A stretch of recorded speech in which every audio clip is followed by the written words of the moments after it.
Welcome to Boris FX Live. Sponsored by Dell Precision Workstations. Create without limits. And by NVIDIA. And Intel.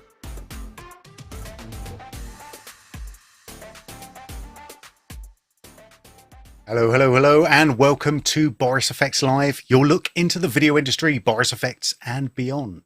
My name is Ben Brownlee, and we have a very special show for you today, and one that's actually very close to my heart. It's all about speed in After Effects.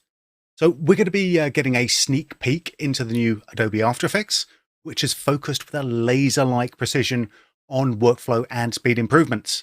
And I can't think of a better person to talk to than our first guest, Victoria Nece, who is the Senior Product Manager for Motion Graphics and Visual Effects at Adobe. And later, I'll also be joined by Boris FX's own Shain to talk about the significant updates to Mocha AE and how the new After Effects will affect Mocha Pro users. And of course, from Mission Control, we will be gleaning pearls of Bostonian wisdom from Brian Fox. And if he can resist cutting to himself for 60 seconds, I'm going to remind everyone that we are, of course, live. I knew it. I thought I was going to get through this intro. You did not. I want to apologize to everybody. I almost forgot to hit the go live button. So we just went live. So we're starting off white hot. White coming in white hot. All right. Oh, I'll get out of your way. That's good. Shall I redo my whole intro then? No. I can't remember most of that. I came in about 20 seconds before the open. So we oh, perfect. We caught it. We caught it. Absolutely nice. Perfect. There we go.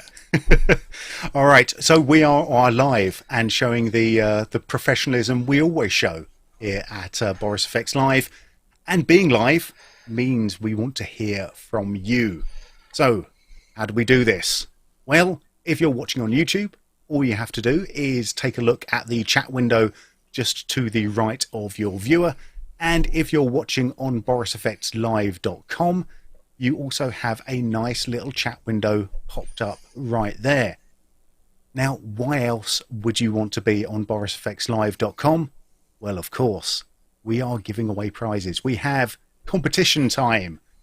So if you go to borisfxlive.com, scroll down to the bottom of the page, and enter your name and email address down at the bottom, you have a chance to win some of our big prizes today.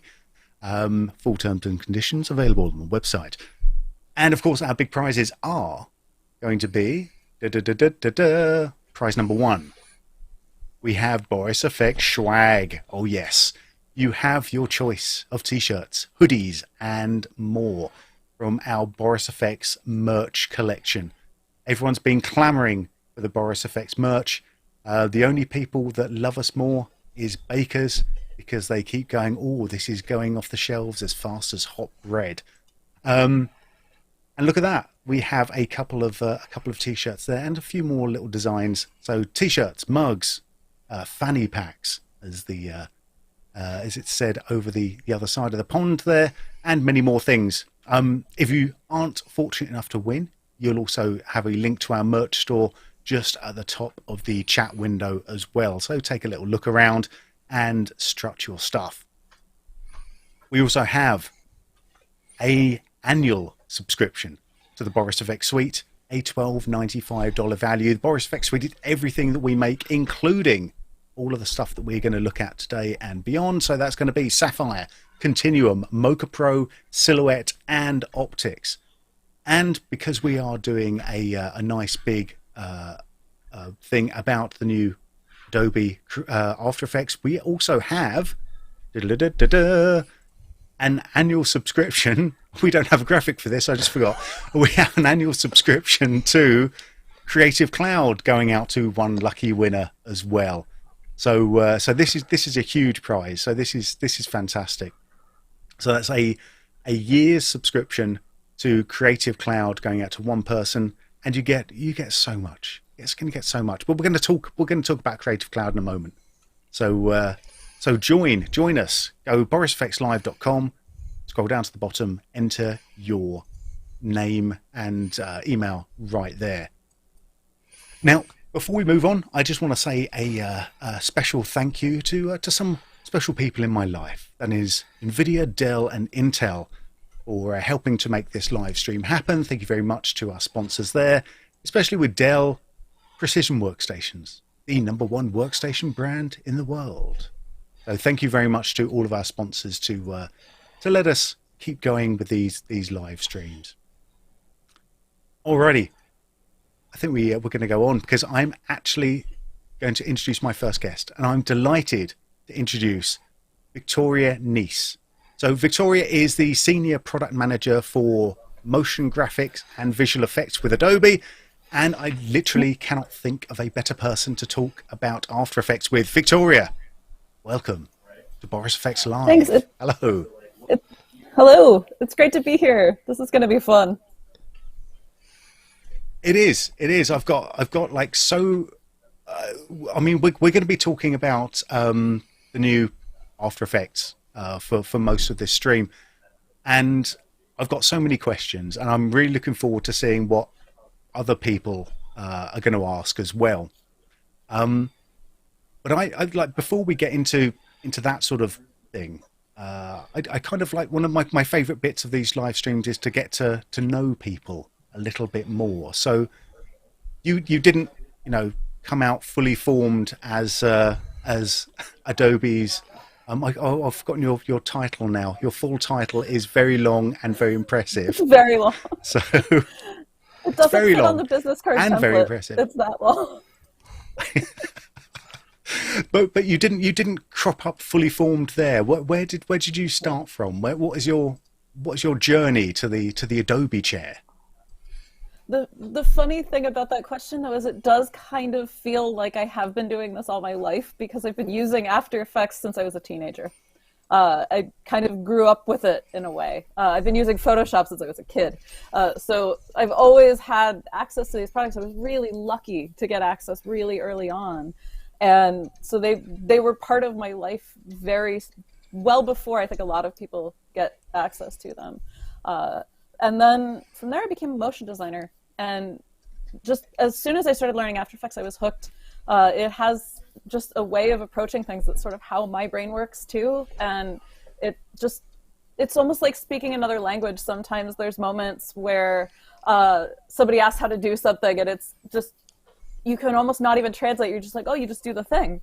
But I spent about 10 years as a motion designer in New York and mostly worked in long form documentary. So filling in the holes where there wasn't any imagery. So lots of charts and data visualizations and maps and opening titles and sequences explaining how things worked or digitally recreating something from history. Lots of like very serious news documentaries, history documentaries, that sort of thing. So lots of stuff for PBS. And then excellent. And so when did you join Adobe then? So I've been at Adobe now almost 6 years. It's crazy to realize it's been that long, although at Adobe that means I'm pretty new. I have lots of colleagues who've been there, we have people on the team who've been there since the very beginning. But I got to know the product team. I got really involved in the beta, started building tools and extensions for After Effects just to automate some of my own workflows, because when you're working in documentary, oftentimes you're like making 80 lower thirds by yourself. And that's really boring to do by hand. So got into scripting, got into the betas, and just started to really care about making the tools better, saving time, all of those things. And then through that, made the jump into the software side of stuff. That's it. I think because that's something that's always been, really interesting to me about After Effects as well, is that if you're able to, or if you're doing a job that you're going to be doing more than 4 times, you're going to want to find some way of automating it. And there are lots of tools around for, or methods for being able to do that. I tried my hand at scripting. I was not as successful at scripting as I would like to be. But this was back in the time where perhaps there weren't as many resources for that. I mean, how did you start with the scripting? Because if you just jump in both feet first, where does that get you? I was really lucky to find that the scripting community for After Effects is mostly not, and I don't mean the plugin developers like Boris crew. I mean the people writing scripts. It's mostly artists who've kind of fallen backwards into coding, and so it's an incredibly welcoming community. So I started with copying and pasting sample scripts that I'd found and changing a couple of variables, and then gradually got more and more into it. But it's all artists who had to start somewhere, and so they were really understanding of workflow and what people are learning and when they're learning it and how they're learning it. So there's not a lot of gatekeeping like you might find in some kinds of programming communities, where it's all about who has the best, who's using the right language, all of that. Instead, it's all about how do I get this job done? And that was a really great thing to find. It's a really nice group of folks. There's all these moments where you realize you're in a chat with people and they're in 10 different countries and they're all helping each other out. And so that being so welcoming was a big part of what got me into it and what got me to continue with it. So yeah, because I think that's something that's very important, is that everyone is creative, or they're all trying to make something creative as well. So the technical stuff is there in service of the creative stuff, rather than just being there for the sake of being there, or for the sake of having something technical and smart. It's actually serving a goal. I think, like, when we're talking about workflow, I think that probably leads us quite nicely into the new release of After Effects as well. Because how would you describe the sort of the forthcoming release that's coming up? I think in one word, it's faster. I think we could get a lot more detailed than that. I think we're going to dig into a lot of what's coming. And I'm not allowed to tell you officially when it's coming, but I will say that Adobe Max is coming up, and everyone should register for free and stay tuned, because it's usually a time when there's a lot of cool things we get to mention in the keynote. Hint, hint. But this release has been years in the making, and it's so exciting to see it finally becoming real. This is something it's been our number one user request. Just make After Effects faster, use all my cores. It's been our number one request since well before I was at Adobe. And finally, that's a reality. And yes, your machine will use all your cores. We actually had people in our beta come back and say, can you use fewer of my cores? Because now After Effects has taken over my whole machine. So we had to add that feature as well. You can cut it down a little bit if you need to, like, also run Premiere or Cinema 4D or Chrome.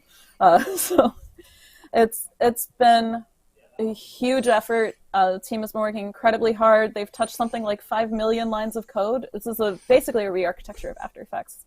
And the first year and change of work, there was no visible user benefit to. We had to take a gamble that spending all that time making After Effects thread safe before we did any of the optimization work, just making it so that it could run on multiple cores before we actually did the acceleration. That's a big risk to say we're going to take all this time and we're going to do something that we think is going to work. And we set standards. We went in with a lot of goals around how the targets we wanted to hit, how much faster we thought it was going to be. But there was that moment of the sort of nail biting of, is it really going to happen? Is it going to be faster? And luckily, I'm very happy to say that yes, indeed, it is faster. In fact, it is up to 4 times faster. And some really high-end machines, we've even seen above that. So we're seeing dramatic improvements, and it's anywhere you render. So preview, render queue, media encoder, and also every native effect that we ship, every effect we bundle, all of that is supported. And I believe you have some announcements as well about things being supported. Possibly, yes. We'll come to that. We'll come to that later. So that's the multi-frame rendering is what it's called. And can people explore this themselves right now? Yes. Without having to wait. Everything we're talking about is in public beta today. And if you have a Creative Cloud subscription, you have access to the public beta right alongside the standard version of After Effects. You can go into the Creative Cloud app, and there's a tab that says Beta Apps. And if you go down there, a whole bunch of the Creative Cloud apps have their betas posted. And it installs alongside After Effects. You don't have to worry about, oh no, I've upgraded the beta, I need to go back. It's a separate install, and your projects are compatible. So you can go back and forth. You can try multi-frame rendering and then go back to the release to work. It's super easy to use, and we actually update every single day. These are our production builds. These are our builds that our developers are using, our quality engineers are using to test. These are our internal builds. We're making them available to everyone so that people can get involved earlier in the process, give us feedback, tell us what's working, tell us what's not working. Having a public beta has been amazing because, one, I'm allowed to tell you about everything that's coming, which is great for just me personally. It's not a secret anymore. But also things like, we've actually had a couple situations recently where someone reported a bug and we were able to fix it the very next day. That is unbelievable to be able to do, unblock somebody's workflow. That's just a really good feeling when we can pull that off. Ben, if you don't mind jumping in here, I'd love to piggyback on what Victoria's talking about the Adobe beta system. As someone who runs a very small Sapphire beta group, it is really great to see, like, the Adobe beta system is so easy to use. Like, you really, like, there's always almost like some sort of impediment to signing up for a beta. Like, people have this hesitation, like they don't want to do it. They're either worried they're going to screw up their kind of professional software, right, and be using something that isn't reliable, or there's even a long process into getting the installers, reinstalling that whole process. And that applies to me as well, like even when I jump on the After Effects beta. So it was great to see, right, that like literally I just jump in my Creative Cloud, which I just showed you guys, click over on beta apps, download, side-by-side install, which is huge, right? So now I can open stuff up, I can test things running it. It's really like, it's almost like everyone here could be trying MFR in approximately 2 minutes, right? If they started right now, which is fantastic, and something I'd like to see us get to at Boris FX, but we may be a ways away from that. But no, it really is fun to kind of see it working well, and congratulations to you guys, because it really is a really easy and seamless, and like everyone has it. So there's really no reason to not try it out right now. So that's my pitch for join the After Effects beta team. It's just a click. No signing your life away too, right? Like that's another thing too as well.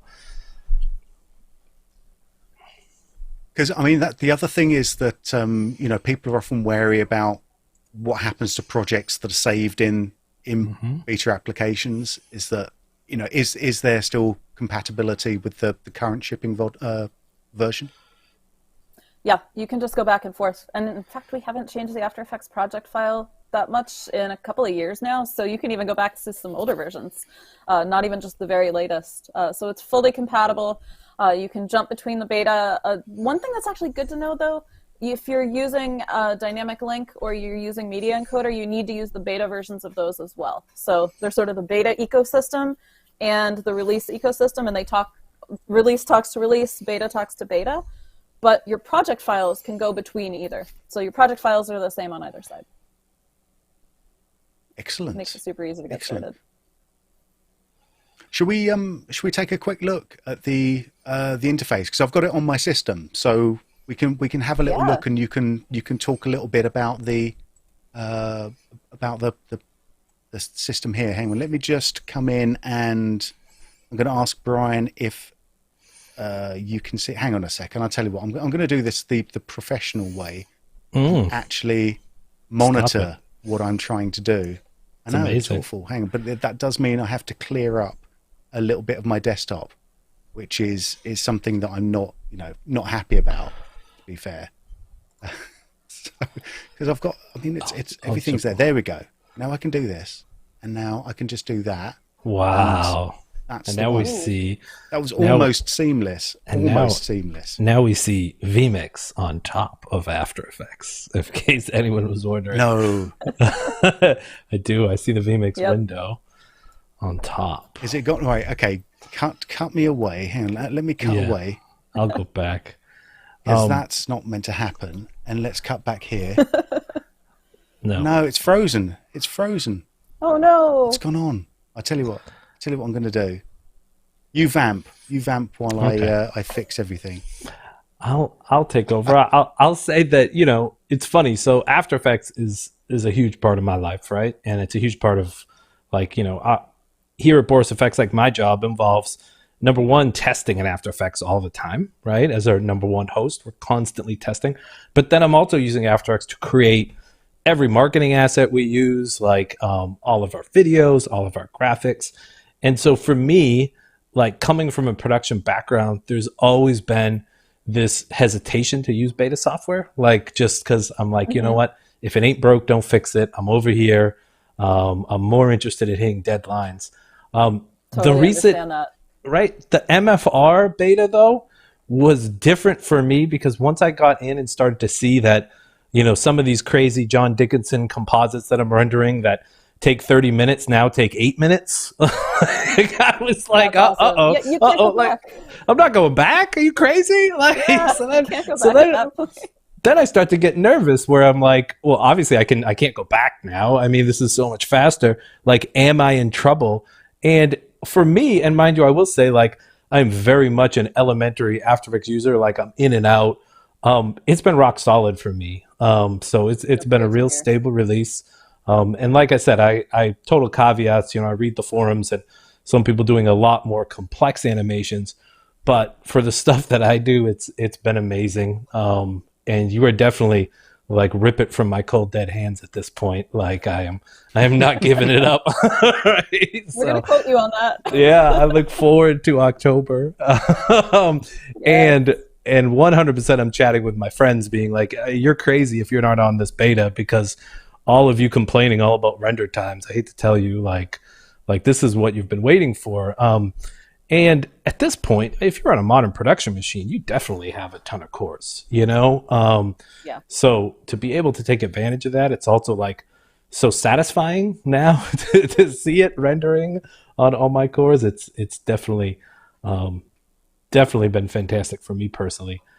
I'm just psyched to see it get out there too, because, like I said, it's definitely going to change a lot of people's lives in a positive way.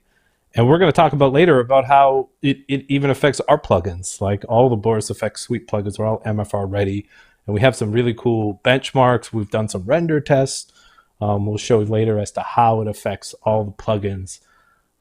But yes, it's definitely been a long haul for you guys, but Yeah. but so I worth think a lot it. of people. I genuinely think a lot of people. We said publicly we're working on this, but we didn't actually release anything until we had a threshold where it was definitely faster. We had a minimum, it has to be this much faster before we release anything to the public. I think a lot of people thought we were just saying, yeah, we're working on it, and we weren't actually working on it. And it was one of those moments of, until it's real, until it's in people's hands, we knew that no one was going to believe us that we were doing this to this level, because it is such a massive project, and it's such a major re-architecture of the application. It's not the old thing. If you remember back in the day, there was a thing called render multiple frames simultaneously, and this is not that at all. This is a totally new technology. What that did was just spin up an entire copy of After Effects for every core, like the whole app, with all the overhead that's involved with that. And so there were cases where it could be faster, but what a lot of the user research showed at the time was people spent so much time optimizing their settings and ended up getting slower results than if they just rendered on a single core to begin with. So it really wasn't an ideal system, and it wasn't very efficient, and it didn't work for preview. And so now we have something that not only works for final renders, but works for preview, which is the thing you might do 100 times, couple hundred times before you actually go to that final render. So preview is really the multiplier for speeding up your workflow. And then to be able to also render in the background when you're not doing stuff. Oh, hi, Kevin. Everyone say hi to Kevin. Hey, Kevin. While you're in the background. But being able to just have After Effects, I have After Effects open on my machine right now, and it's rendering in the background while I'm talking to you, because I've stepped away from it. And the speculative preview, so not just when you hit the spacebar for preview, but when you're doing something else entirely. It's already rendering. It's just a huge time saver. Ooh, Ben, I looks have like your we've got screen. some Well, here. I'm I have back. your screen. I'm back. Congratulations. I'm back. I figured out what was going on. I broke my NDI. It's okay. Ah, back again. fantastic. It sounds more Welcome painful than back. it was. Yeah, because I've been obviously I'm the first person to press the install beta After Effects button whenever I see it, for better or worse. And this release excited me a lot, and I've kind of, there's four main areas that I kind of wanted to talk about, and hopefully you can fill in some of the gaps, the large gaps in my knowledge of these four.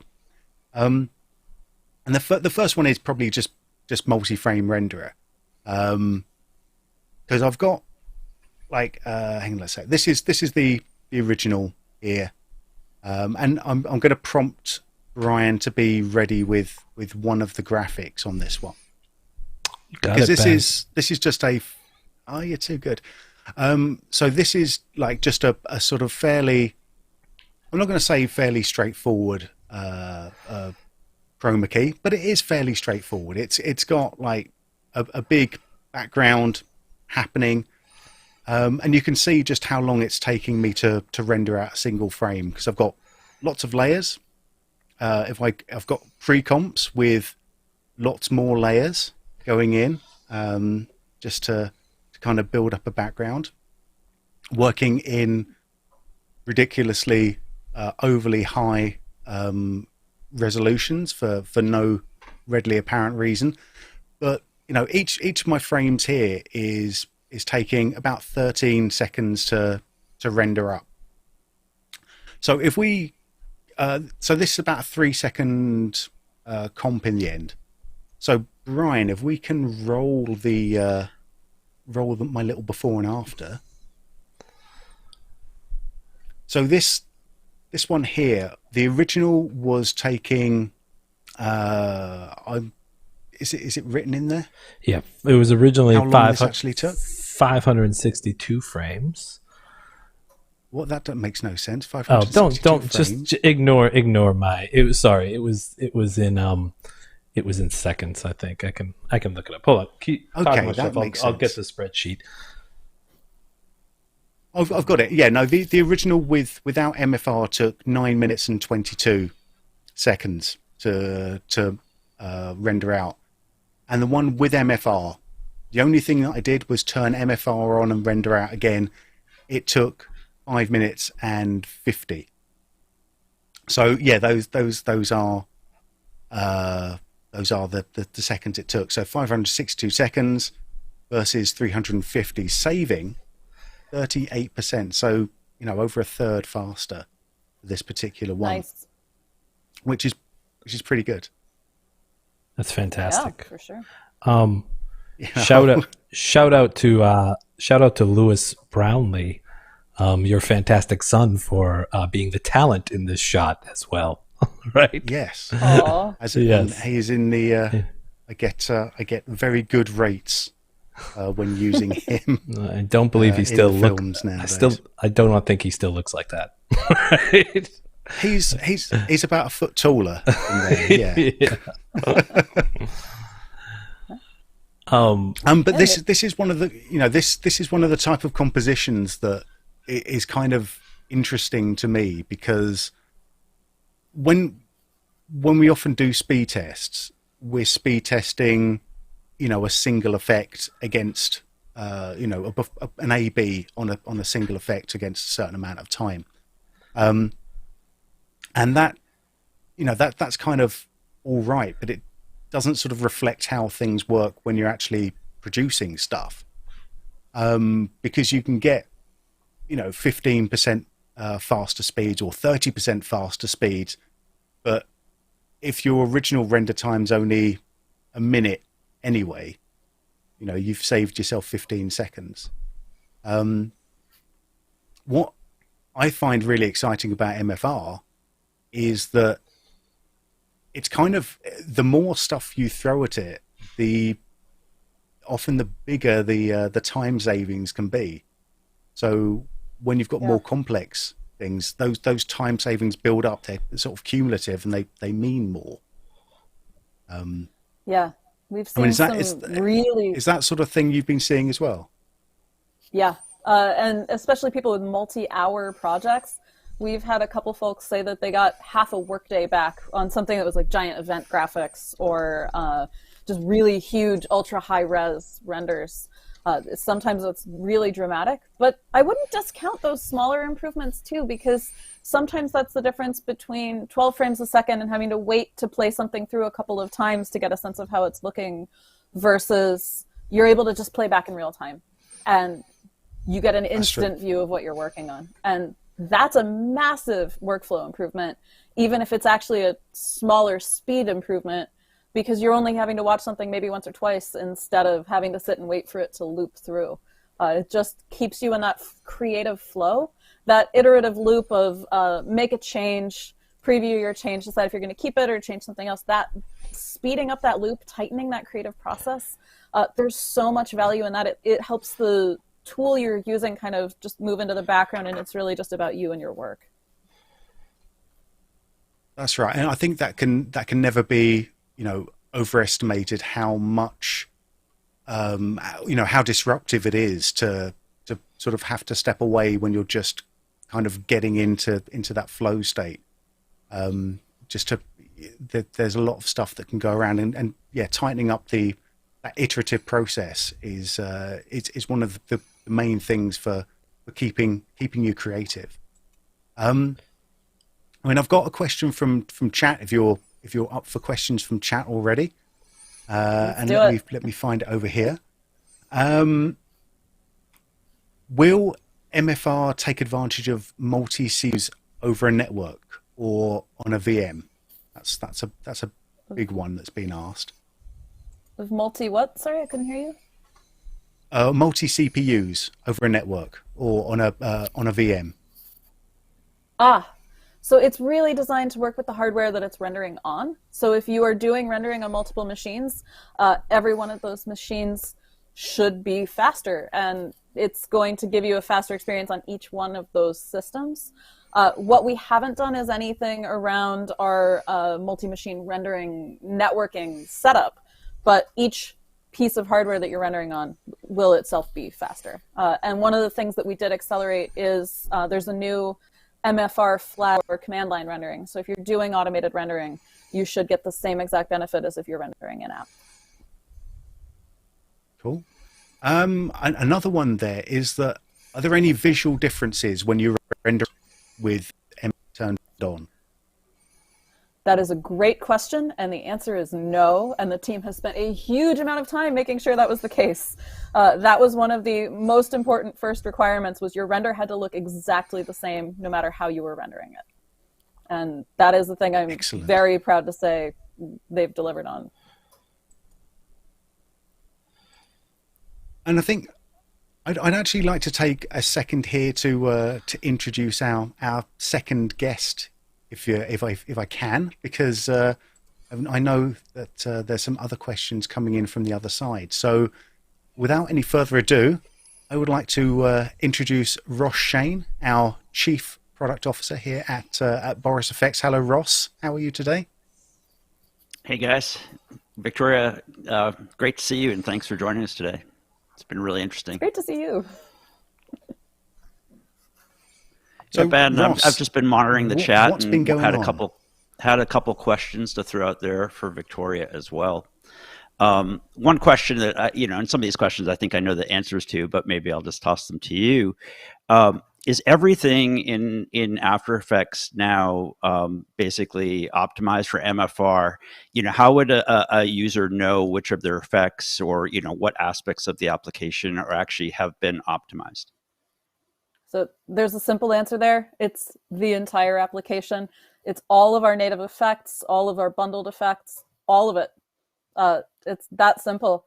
When it comes to third-party effects, there is a little flag that'll come up that says if something is not optimized, you'll get a little note on the effect. But the fact is, it won't stop multi-frame rendering entirely. It's not like the old system where one incompatible effect meant the whole thing shut down. It's just that one effect won't benefit, and everything around it will, but you'll still get the same render result, and you should, in fact, still see pretty improved performance. So it's really just a handful of things now, and we've been working closely with partners like you since 2020. I think it was early 2020 when we first started chatting about this and said this was coming. So this is the thing we've been working behind the scenes to ensure that as many of your plugins as possible are compatible at launch. Yeah, and we actually really appreciate that. I mean, that you guys, let us know what was happening quite a while ago, so we were able to kind of really get right in line with you guys. In fact, like Mocha Pro, the one that just shipped, Mocha Pro 2022, it already supports MFR, even though MFR is not publicly, it's not. So that's really cool that we were able to kind of hit that deadline. And then in a little bit, we're going to talk about some of our other products where we're at. I also just wanted to share my own feedback really quickly. I mean, you talked about you started using After Effects in high school. I'm a little bit older than you, Victoria, but I started using After Effects in the mid '90s when Kosa, before Adobe actually bought After Effects. So I've been using After Effects for 20 something years, I think. This is an amazing release.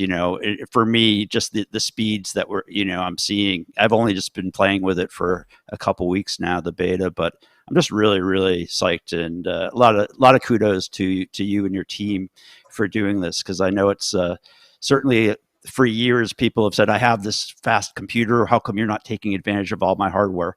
So it's just very cool. Yeah. The team's been working incredibly hard to deliver this. It's been a massive project. But one of the things we are seeing is not just it'll be faster on the computer you have today, but it should be even faster on the machine that you buy tomorrow. So if you upgrade your hardware, not only is it just faster on the same hardware, there's a bigger gap now between entry-level and higher-end machines. And if you get a really good, really high-end computer, you'll see a really big speed improvement. So you can take better advantage of better hardware, which has been really nice to see. That's a great leading point or to the next question, which I think Michelle from Adobe has been in the chat and has answered some questions. But just maybe you could just talk a little bit about M1 and across Adobe's products and the plans, whatever you can share. What I can talk about. So there's a secret bit of After Effects that's already on M1, and that is the in Premiere Pro. If you are using a motion graphics template and it is rendering natively in Premiere Pro, that's the After Effects engine inside Premiere running on M1. So that was step one for us, getting After Effects onto M1. All of the other video apps are already M1 native, and we actually see pretty darn good results even with Rosetta versions of After Effects. So it's perfectly performant. Seeing a lot of users on those new machines already, but we are hard at work on a native version of After Effects, and we should have some news soon, but I can't say exactly when yet. So stay tuned for that one, and stay tuned to the beta, as it'll obviously go into beta first. That's really exciting, and I apologize if people are not, we're talking about Apple M1 or Apple Silicon here, and I think that Apple is going to have an event like in the next couple of days, really, so that possibly some really exciting stuff happening in the industry for Mac users, right? Yeah, let's hope so. Very cool. Well, Ben or Brian, I think it might be time to talk a little bit about Mocha Pro speeds that we've seen. As I mentioned, we shipped Mocha Pro just 2 weeks ago, I think, 2 or 3 weeks ago, with some very cool features for After Effects users. Beyond the M1 support and the speeds that we're getting with Mocha Pro 2022, we also introduced some really cool new features.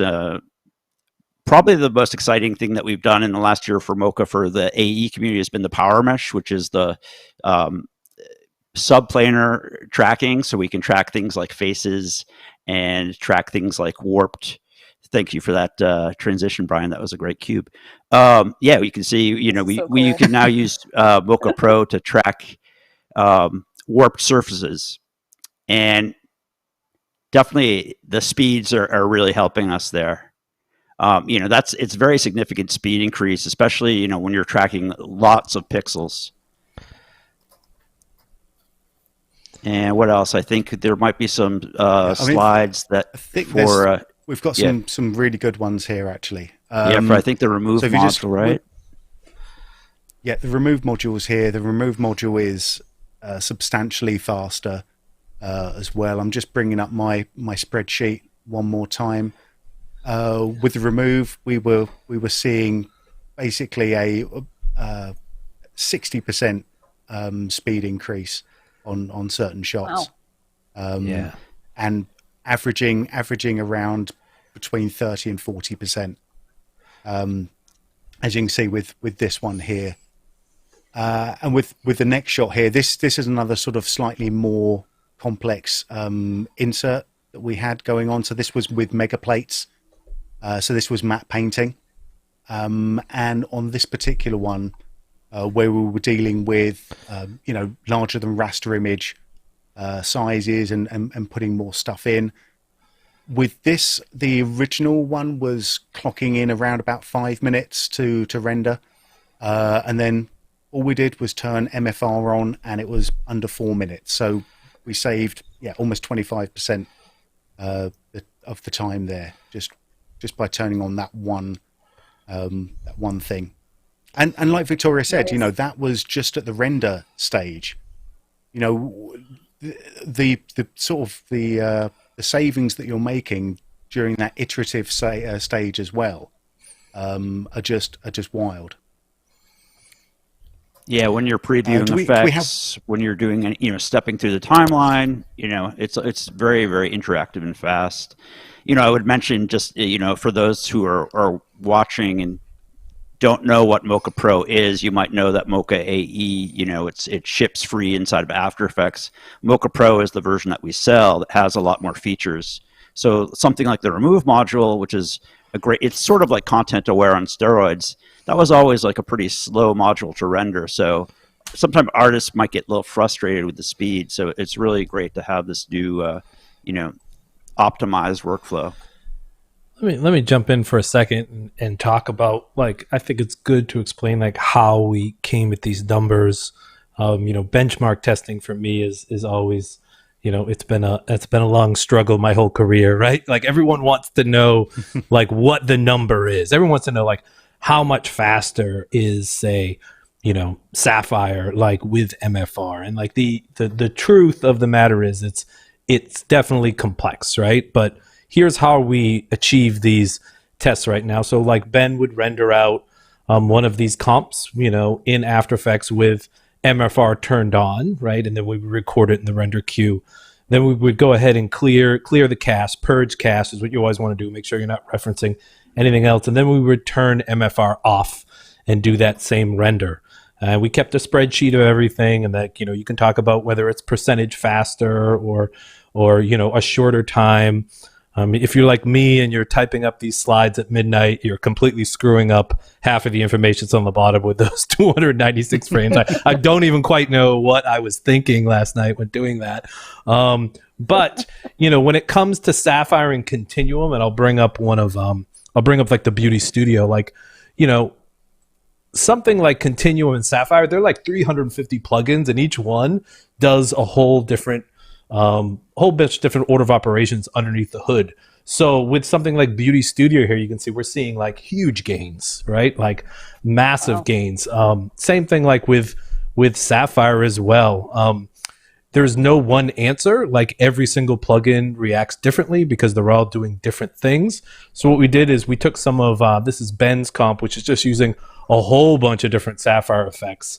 And did the process we talked about with rendering them with MFR and rendering them with MFR off. And you can see we're seeing some really nice gains with Sapphire as well. If you want to kind of test this on your own with our plugins, everything currently we have out there, Continuum and Sapphire, the public releases all support MFR. We're always kind of tweaking those. We have some releases coming this fall as well, which will be further optimized for MFR. What I would suggest to you is try a whole bunch of different plugins. Glow, you're going to get different speed than edge rays, different speed than blurs. Beauty Studio, Primat, they're all gonna react slightly differently as to their speed. So that's my kind of pitch. Let's talk about this last one we did, which is our colleague John Dickinson's massive Mortal Kombat. Ben, do you have the times on this? I think this one. I do. I've got the time on this. This is mental. Like without MFR, this was 35 minutes and 30 seconds. With MFR, it was 12 and a half minutes. So wow. you saved 24 minutes, 23 minutes off of the 35 there. So 65% savings, ridiculous.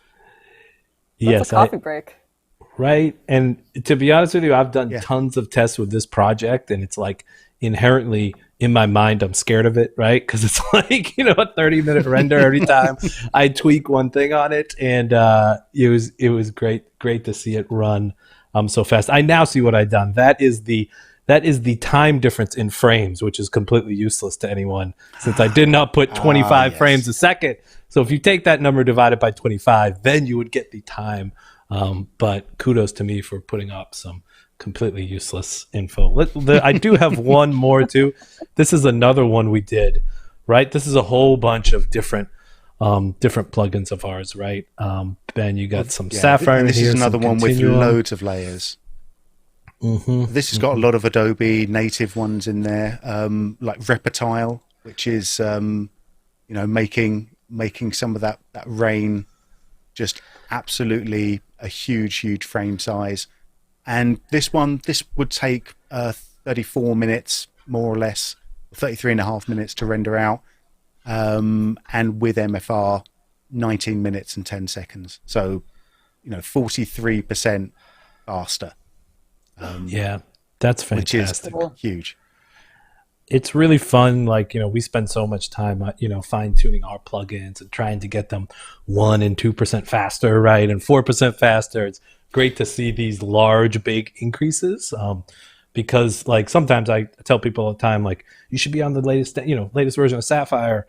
It's 5% faster, and that's fantastic, but that doesn't really make a difference in people's lives. Like, they may not even notice it. Like here, when you're in MFR, I mean, you feel it, right? You feel it in the preview, you feel it in the render queue, and that's really satisfying. That there's definitely no ignoring that it's working and it's using everything, and like you said, it's just so much easier to be creative and experiment, and not have in my head like, oh, is this going to be like, what's this? I'll stay away from that. So yeah, it really is a fantastic release. Yeah, can I talk about another couple of things? Yeah, go ahead. Sorry, Victoria. You carry on, because if you've got something about MFR, I want to move on to something else. But if you've got a last little thought about MFR, I have one last little thought that is related to MFR, but not actually itself an MFR feature. Just we did it as part of the same effort, which is the composition profiler. And you actually just showed it earlier. That's also new. That's still You're a beta stealing my as well. thunder. I am. Sorry. You are. Can we go ahead? No. I mean, that's why we have you here. You're here as a thunder stealer. As a word. But it's that was just what you were just talking about testing different effects, seeing what's faster, figuring out how to optimize your workflow. We should talk about the composition profiler, because that's what that's designed to do. Yeah. Yeah, let's do that. I'm going to go back to I'm going to go back to the green screen one here, because I think this is where we can see some of this. So today, actually, while I'm here, let's just turn that on there. I want to show just one other thing, which is, you talked about it, or you mentioned it a little while ago, but it's the speculative preview. And what speculative preview does is, if you just don't do anything for a few seconds, I'm going to invite everyone to just look at what happens down here on my timeline. If I just kind of just not do anything, just step away, just turn over to a colleague and chat, or just even take a small swig of tea, then the speculative preview is going to kick in. And what's that? Oh, there we go, because I've got this set ridiculously high. What speculative preview does is it starts to render frames when you're not looking, or when you're not doing anything. And you set it up I'm trying to remember which particular place you set it up in the preferences now. It's not in the I'm gonna, prefs, I'm it's in gonna the go composition menu. That's why. There is a pref for So how if we quickly you come want in, it to kick in. yeah, that was what I was Under preview. gonna show the first time. Yeah. So we have a look here. Like I've got this set to the highest value it can be, which is 15 seconds, because I was testing some other stuff, and it would go in too fast and be too useful. But you can set that down to like, start caching when you're idle for 2 seconds, which is, a lot more than you think it's going to be. And so you can sort of control how that works. And this has probably been one of the most useful little things that I've found, because there's so often you'll just kind of step away for a second and forget to RAM preview or come back and want to see how something's looking. And it's already started the job for you, which is really, it's really rather nice. So that's the speculative preview. I've got a couple of other questions from hearing from chat about that, but we'll come back to that, because I want to actually focus on, well, first this thing down here, which is our frame render time, which is giving me the individual frame render time. But also, I have a new button in the bottom left, which is my render time panel. Look at that. So, Victoria, can you explain what this is doing here? Yeah, so what this is doing is it's actually breaking out, not just showing you the aggregate render time for your frame, which is something we've never shown before itself. It is super useful. You're like, man, this frame took 11 seconds to render. And maybe you know why this is taking that long, or maybe you've been given a project by somebody else and you want to figure out what's taking so long. I want to dig into this. I want to optimize this project. What this does is it breaks out based on every layer in your project, but also every effect, every mask. If you twirl down your layers that have a lot of effects on them, or you open up a pre-comp, it's going to start showing you inside that layer. If you twirl down that background plate one, it's going to break out where the speed, where that time is coming from. And so you can really optimize your workflow with it. Either figure out, well, maybe if I try this other thing, it might be faster. We've had a bunch of users go in and be like, which blur in After Effects is the fastest blur? And they're starting to test this out.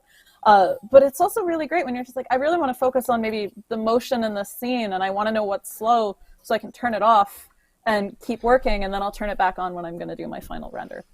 And so it really gives you this detailed breakdown. If it's green, that means that it is faster than what it would need to be real time. And like, obviously, if you add all the green bars together, you could still get below real time. But then it goes up to, I think once you're over a couple of seconds, it gets red. So there's sort of a nice gradient there, makes it easy visually to see what's up. And also, just as a fun fact, the little snail button, his name is Oscar, as in Oscar, go. So there's a terrible pun for you. I mean, oh, that's great. One of the things that this has done, because I absolutely love this feature, not just for, obviously, for making my life easier when I'm doing speed tests about how fast or slow some of my presets are being, but this actually prompts me to use some of the other sort of things that I should be using, like proper workflow tools like pre-compose and pre-render, or pre-compose and create proxies. Because like if I take the background pirate one that I've got and just turn it off and replace that with a rendered version of it, all of a sudden everything becomes nice and green again. So I can start to get nice proper speeds coming up. So even though everything else in the comp might be slow, I've taken away that one big thing that was actually slowing me down, and just knowing exactly where I have to look has just been absolutely crucial to being able to do that. Now we're still chunking through, because this is still very heavy a heavy comp, and I can see my next big thing is obviously the big green screen thing. But it's really nice to be able to use that and profile my composition and figure out where the slowdowns are. It's absolutely fantastic features. For someone who gets distracted like me and is constantly in AE and then jumping to Slack, right, and then jumping to check emails or something like that it's thinking ahead, and rendering, and the profiling is. I've literally had dreams about that, right? I'm constantly wondering exactly what's going on, where the slowdown is, always trying to analyze it. I used to just hide layers, right? Or delete layers, or randomly just start deleting things, right? So this is fantastic. Yeah, and I don't know what you're talking about at all, about using After Effects while constantly distracted by email and Slack. I've never heard of that happening. Yeah. We are kindred spirits, my friend. Right? I've got a couple of questions about this though. When it comes to the composition profiler, are there any other things that people can do if they find a layer that's running particularly slowly? I mean, I break off little things and render them out, but is there something else that people could do? That's a really good workflow, and also you mentioned proxies, which is another thing that can be a huge time saver, and frankly not enough people use them. Very often though with After Effects, there's 3 or 4 different ways to do the same thing, and this is a thing that can help you see, oh wow, this way of doing it might not be the fastest one, maybe I'll try this other technique. There's so many cases like that, so it can really help you optimize, but also just turning things on and off while you're working. You could see maybe, wow, motion blur is taking a really long time. I'll work without motion blur and I'll turn it back on when I render. So it's partly just a guide to what you can do, but and where things are slow. We would love to get to a point where we could look at your project and say, hey, have you tried this other thing? Maybe this would be a faster way of doing this. We could tell that you're doing something that's not optimized. Or, hey, you're working this really huge image. If you use a proxy, it'll get this much faster. We'd love to be able to get that step beyond and not just give you the info, but give you some actions you can take as well. Yep. Excellent. Well, we've got some more stuff coming up. We've got more stuff. I've got my number 4 thing that I really like, but let me see if have I actually swapped over to the camera. I have. Hooray! I want to give away some prizes. I'm like that. I'm too nice to people. Should we give away some swag? Yes, let's do it. Do we have that, Brian? I do. Okay, here we go. Here's my favorite bit of the show. The cube wipe. Here it comes. Okay, here we go. I'm ready. Congratulations! You're. I don't know what you're like. Congratulations, Kelly Rick, who is the winner of today's Boris FX swag. This is one item of your choice from the YouTube store. You can choose. Let me see. I can show the store. We have T-shirts. We have fanny packs. We have mugs. So congratulations to Kelly. You can pick your choice out of the Boris FX store, and we will take care of that and ship that off to you. So congratulations, Kelly. Nice work. Well done. Well done. I've also realized why I couldn't see it. Because I was looking at the wrong screen. 2 more prizes coming up later today, right? 2 more. So guess what we've got? We've got an annual subscription of the Boris FX Suite, which is everything that we make, including Sapphire, Continuum, Mocha Pro, Silhouette, and Optics. That's everything. It's huge prize. And I'm very, very glad to be able to also give away an annual subscription to Creative Cloud. Yep, one lucky winner is going to be winning a year of Creative Cloud. So how do you win? Is there still time to win? Yes, there is. All you have to do is go to boriseffectslive.com, scroll down to the bottom of the screen, enter your name and email address, read all of the terms and conditions there, and you will be entered into our big tombola prize draw, virtual tombola prize draw. So we'll be giving away those in just a little bit. Also, keep your questions coming as well. We are going to get through as many questions as we can when we come to Q&A in just a little while. But before we do that, if you're watching on YouTube, I would invite you to hit the little thumbs up button to just give us a little like if you're enjoying the stream so far. It costs you nothing. It helps us out tremendously. Why does it help us out? Well, YouTube's algorithm is a fickle beast. So anything that you can do to help us out, I would be very grateful for it, including begging on a live stream for likes. Let's move on, shall we? While I have some of my what's the word I'm looking for? No, it's gone. It's gone. Dignity. I've lost dignity. Dignity. No, I never had self-respect. that. Self-respect, perhaps. Self-respect has lost. I've lost that as well about 30 seconds ago. So yeah. Oh, Victoria, hello. Thank you. There's one more thing that I'd like to ask before we take a little move over into looking at Mocha AE, and that is about the dynamic composition analysis. Is that the one that I'm looking for? Yes, dynamic composition analysis.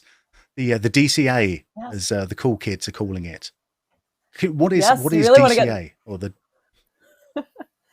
This is really getting into the technical weeds. This is something that I think most users aren't going to interact with directly. But what it is basically the team tested an algorithm on something like 10,000 different rendering machine combinations, project complexity, all of these different things, and figured out the sweet spot for using your system resources based on both what you have available hardware-wise and how complex your project is, combining that together to spin up and down how many cores you're rendering on.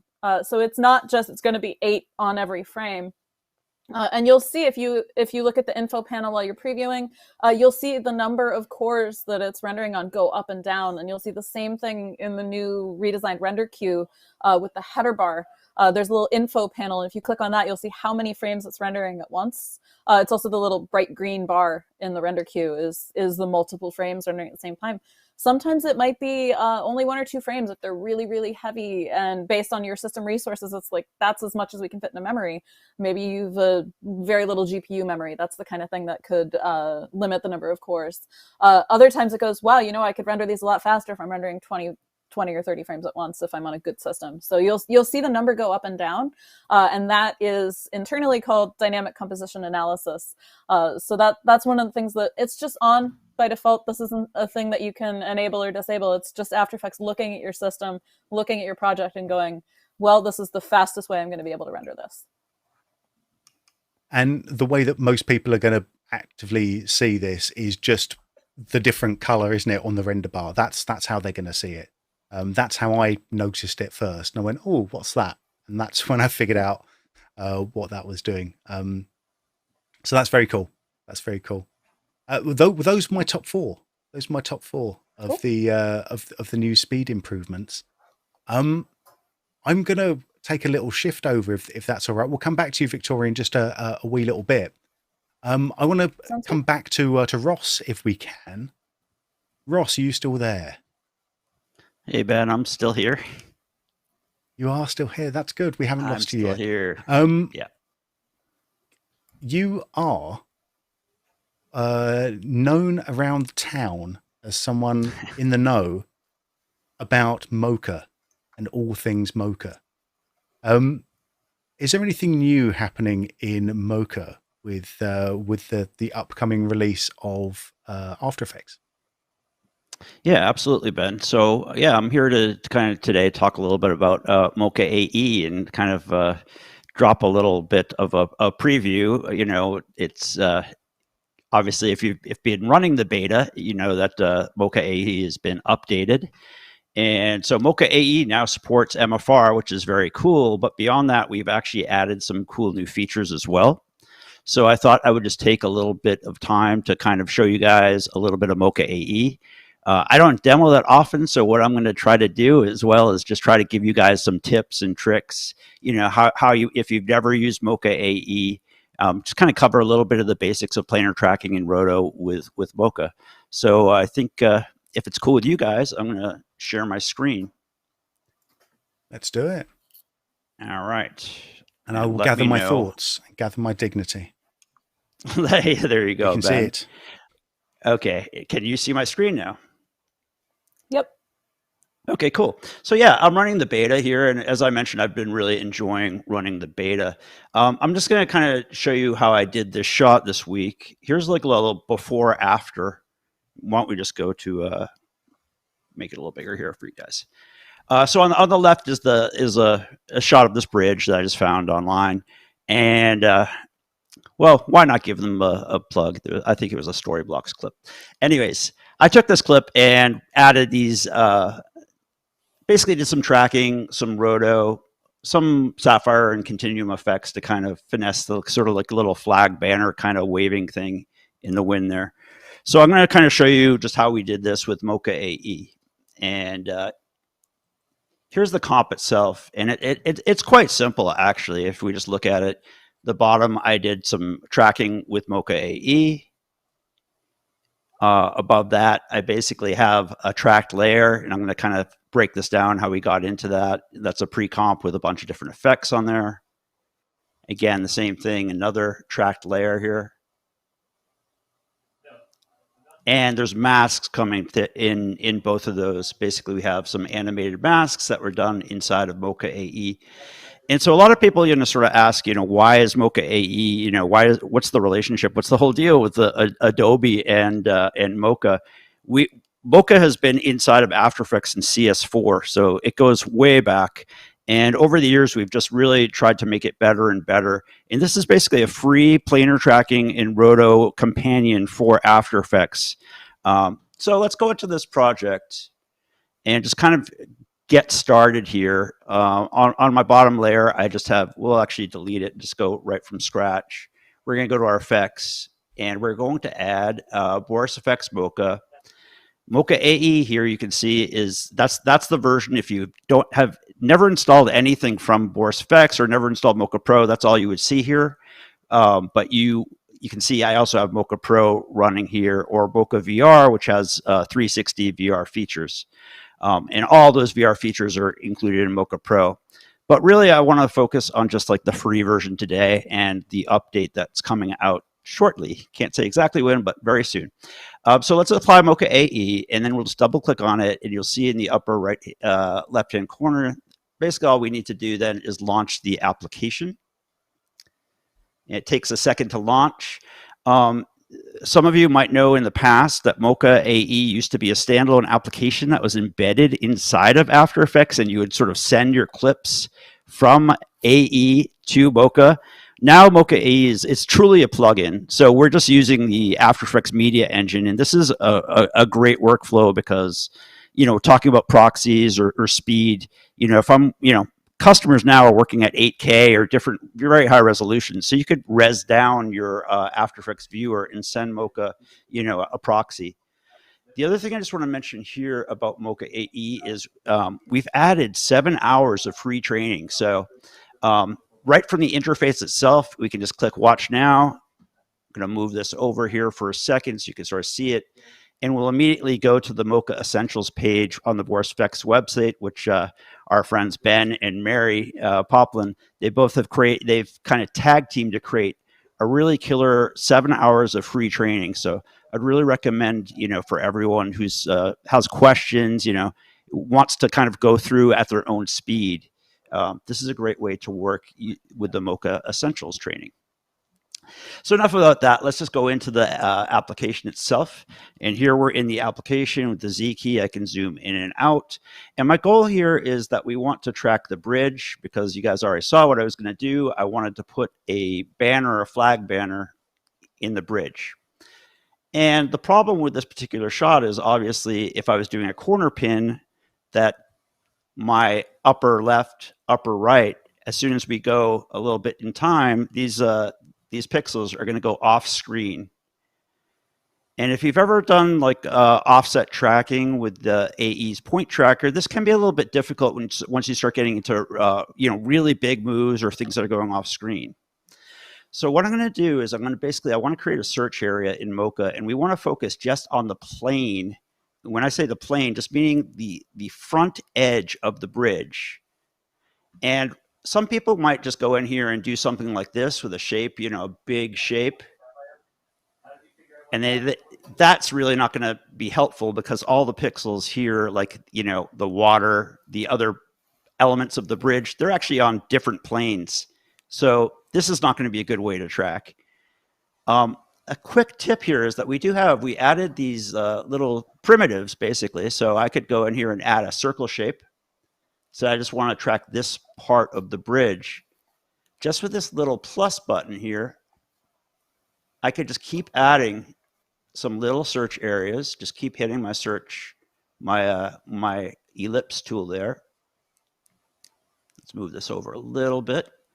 And maybe I'll add the X plus. And you'll notice when I add, whether you're using the X spline tool or the primitives, when you add the plus, you're actually adding a shape to your search area. And this, as a lot of Mocha users know, this is just a really powerful way to start adding to your search area. So let's add just a couple more. And the reason I'm doing this is really because I'm telling the Mocha planar tracking algorithm to only look at the pixels that I've chosen here. Why don't we add one more down here while we have it? So that's pretty cool. I have these areas selected. And then next thing I want to do is turn on perspective, because the motion of this, we have some pretty extreme perspective. Maybe I could get by with skew, but I think perspective is probably the thing to do here. And I like to also do this is show the surface before I track. And if you're like me and you're kind of like a little bit, getting on the boomer side and this colors blue on blue is not really working for us, let's go into here under view and let's show the overlay colors. A lot of people don't know this, that you could actually change the color of your surface. So let's just do that. And boom, now we have a yellow surface that helps me out. So now I can basically use this, this area to align my surface. What we're going to do is just make this a bit bigger.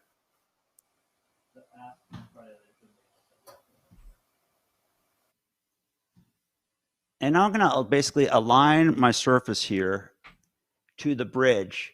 So we're using the search area of the shapes. This is defining what we're tracking. And then we're using the surface tool is basically the tracking data that we're capturing, the planar tracking data that we're capturing. Okay, and we could also turn on the grid if we wanted to, but let's just go ahead and with perspective on, we'll start tracking this forwards. And I like to show the surface as this is happening because I'm monitoring my track as it's happening. And I'm going to show you some cool techniques, because what you're going to start seeing is that the upper areas of my search area are pretty soon going to go off screen. Let's just let that go. GPU tracking, MFR, it's giving us faster speeds. And maybe right when they start going off screen, I'm just going to stop my track. I still have all this great data down here below. So as the upper, as the areas of the plane, the textures of the plane are going off screen, we'll just go ahead and just add, hey, let's just get a little bit more texture here. Again, with these little plus buttons, the X plus buttons, there's lots of great texture down here. So I don't have to really play around and mess with offset tracking. You automatically have this offset tracking relationship to all these search areas. And then let's just keep tracking. And you'll see that even though the top of the search area is way off screen now, we're holding onto our plane really, really well. And that's looking good. And I think for speed, let's just stop it here at this point and just kind of like look at our track. Again, I can kind of play that back. I could play it back with my grid tool and just make sure that I'm getting a good track. And that's looking pretty good. But the point I want to get to here is one of the new features that we've added here in Mocha AE, which we just shipped also, which is also part of the Mocha Pro, is we're going to go to classic mode. And if I didn't mention, here are my workspaces. Default is Essentials. If you're just learning the product, the application I would recommend, just focusing on the Essentials where you're just going to do some basic tracking in Roto. But in your classic mode, this is kind of like the default of Mocha Pro, and you actually have a lot more modules in Mocha Pro. So let's just reset that and hide the grid for a second. And let's just actually, in fact, I could hide the search area, my tracking area, because now I just want to like really look at the surface itself.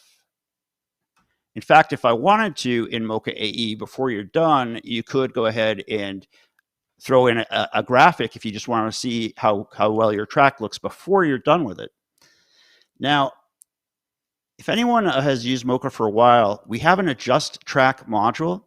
So the nature of planar tracking is essentially that sometimes tracking can drift. Even though, I've basically like have selected, all these different areas of the plane. When we project all that data onto these 4 points in space, sometimes you will see tracking drift. And I think that's, some people might see this particular example and say, hey, I could do this with the After Effects camera tracker. But it's there's not really like a tool in there that allows you as the user to really nail the track. And that's really what Adjust Track is. It's basically a tool that will allow you to really finesse almost any level of difficulty tracking example.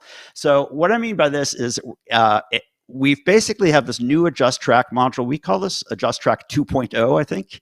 And it came out last year. The classic Adjust Track is still there, but if anyone has used this, it could be problematic. And I would, almost hesitant to say that it was a little buggy. We've really broke this down and improved it. So in the Adjust Track module, what we're going to do is turn on translation, scale, rotation, shear, and perspective, and we're going to show these points. And let's just zoom in here. Now what I can do is I can set these little offset relationship adjustments. So maybe I'll pick like a point like maybe like right here. And then let's take this one over here in the upper right, move it down a bit, maybe like one of these little points right there. And you're seeing the zoom window is the reference frame. Make sure that you have your zoom windows enabled if you wanted to see this zoomed in area, because what you're going to see, it's very useful. So we'll go down here to the lower left-hand corner and let's move our Adjust Track up here a little bit. And then the lower right-hand corner, well, look at that, that's off screen, but this is just so cool is that I can create this offset relationship and just adjust my track. Let's move it maybe somewhere like right there. Okay, so we're on our first frame, and what we're going to do is hit the set reference frame. And now I'm looking at this particular reference, and as we start scrubbing through our timeline, we're going to be able to see if there's any, even though we, from a distance, we might not see the really subtle drifts. Now we can see just really subtle drift between, that first frame and then this new frame we're a couple of seconds in. And you use the nudge tool. This is really cool. You just kind of almost ride the nudge tool, and you can very, very quickly add these interpolated adjustments. So that one looks pretty good. I can just nudge it a tiny bit. You hit the next select, and very quickly, what we're doing is adding a second layer of keyframe interpolation and adjustment. And even as these points up in the upper part of the screen, let's look at those. Maybe sometime they might even go off here. Like, for example, say that point right there, it's going off screen at this point in time. I could even add a new point, and then I could use that as my new adjustment. So there's really just excellent tools to really nail your your planar tracking surface before you exit Mocha and go back into After Effects. So if I wanted to then focus on getting this data into back into After Effects, all I really need to do is hit the save button, exit, save, and back in After Effects. What we could do is let's look at our Mocha instance. We can look at the tracking data, and we can create tracking data. Mocha is going to ask me which layer. In this example, we've only just have this one layer, but if I had multiple layers, what layer, Mocha layer, do I want to use to create my tracking data? I'll hit OK.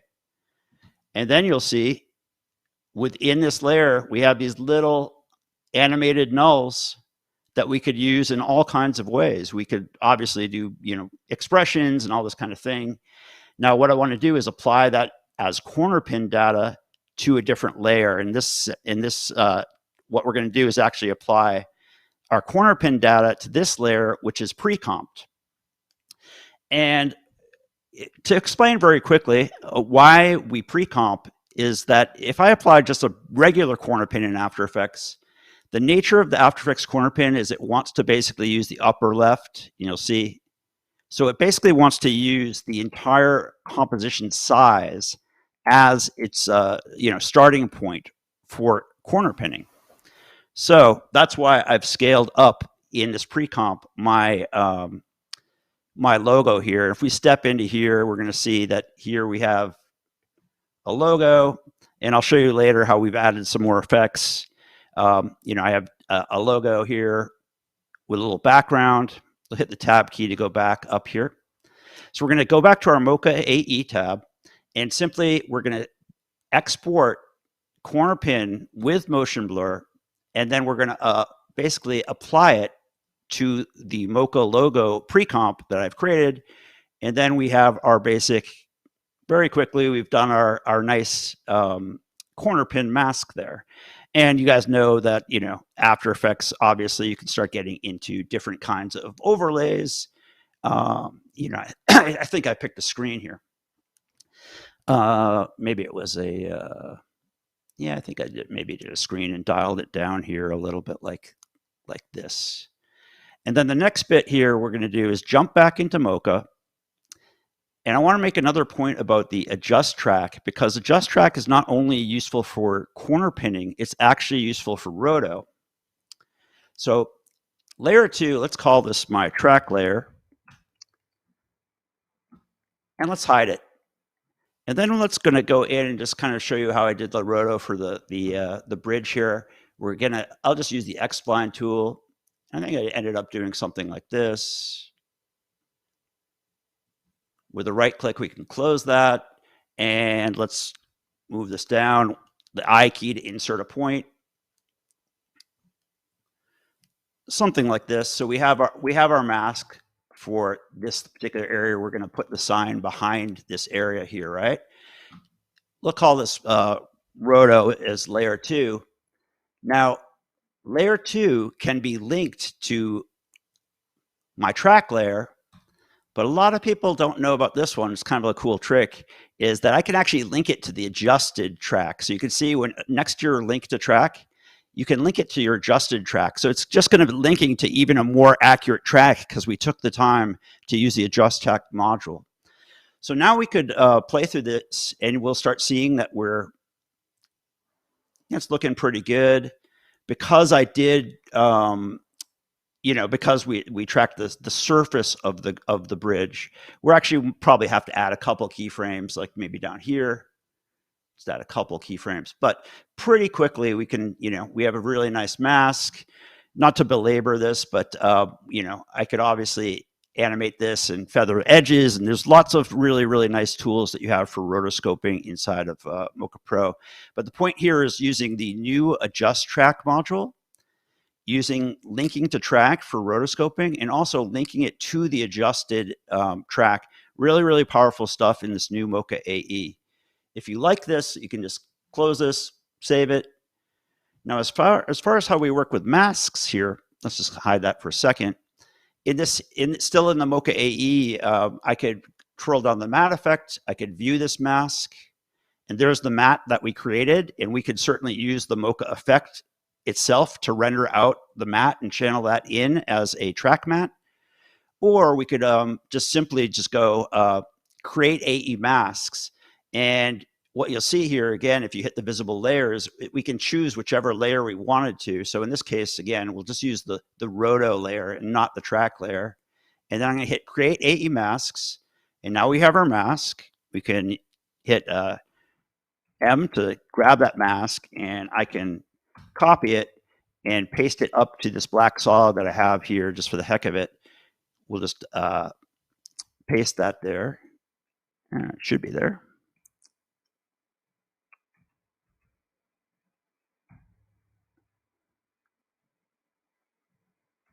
Let's do that again, sorry.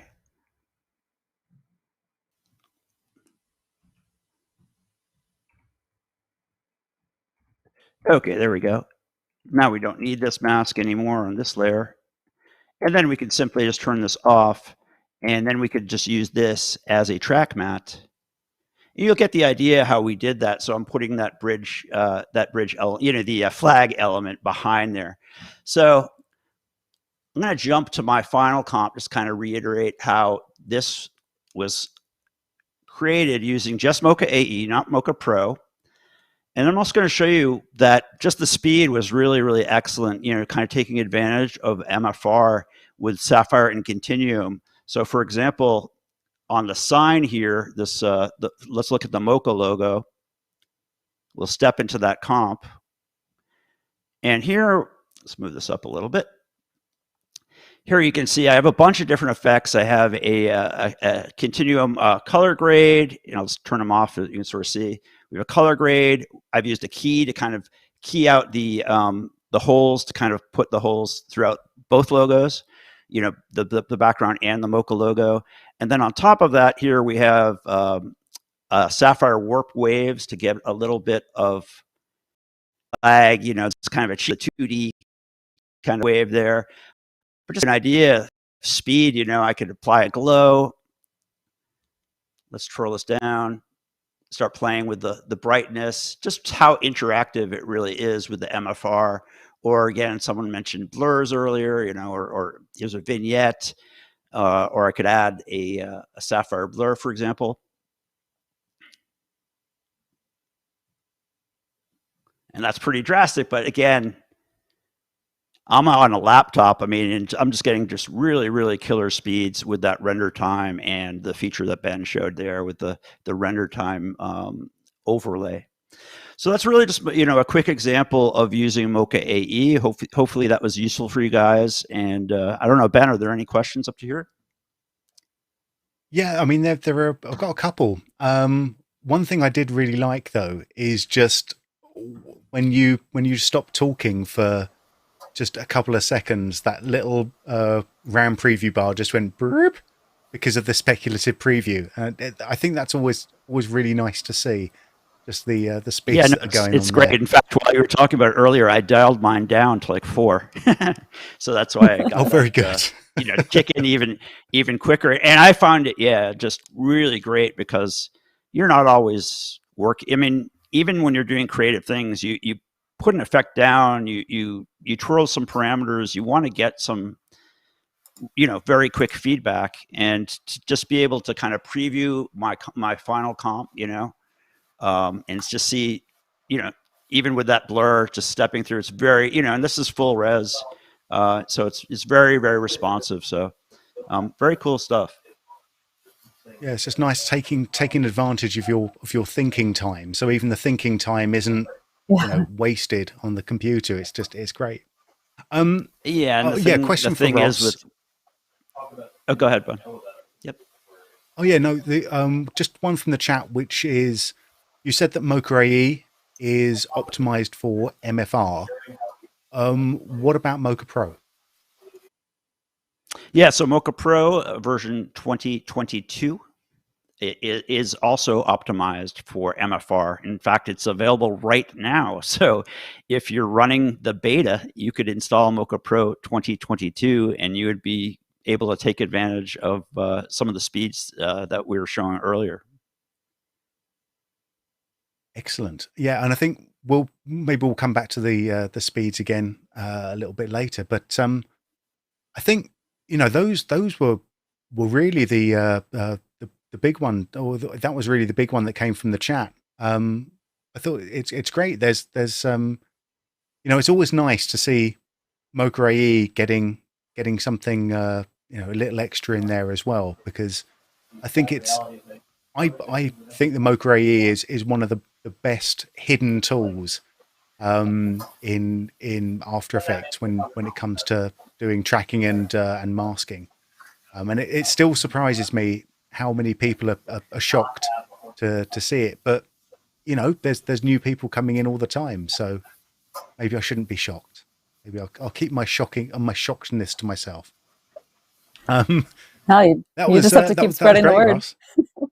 Yeah, I know, that's it. Cool. That's it. Cool. Yeah, I've got the only other questions.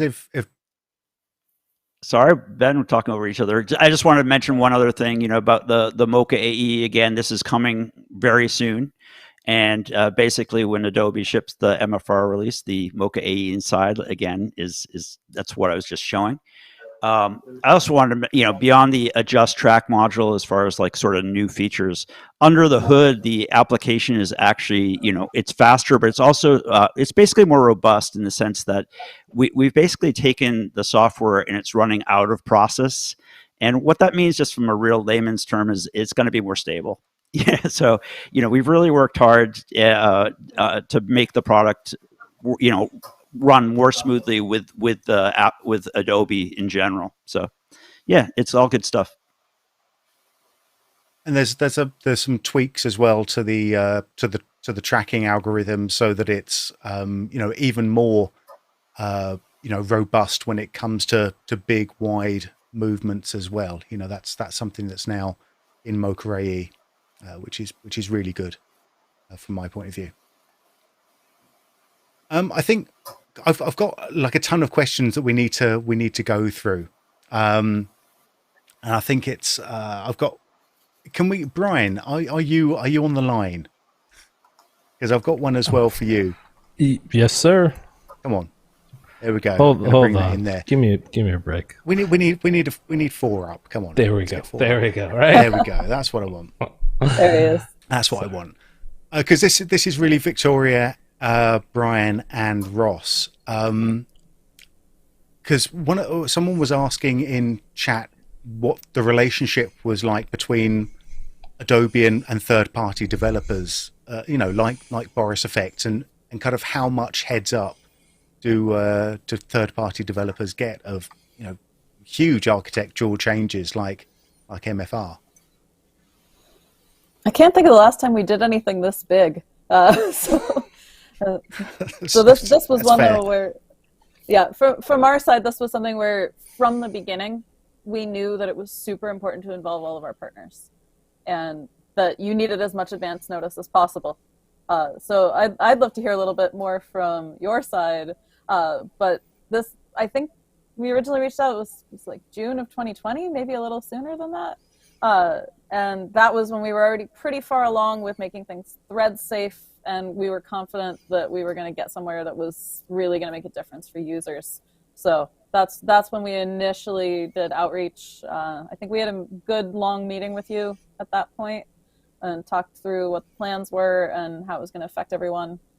But I'd love to hear a little more from your side of this. Yeah, I'll go first, Brian. You know, as a longtime Adobe partner, you know, first with Imagine Your Systems, the original Mocha team, and now with Boris FX, you know, it's been quite a long time since I've been partnering with Adobe.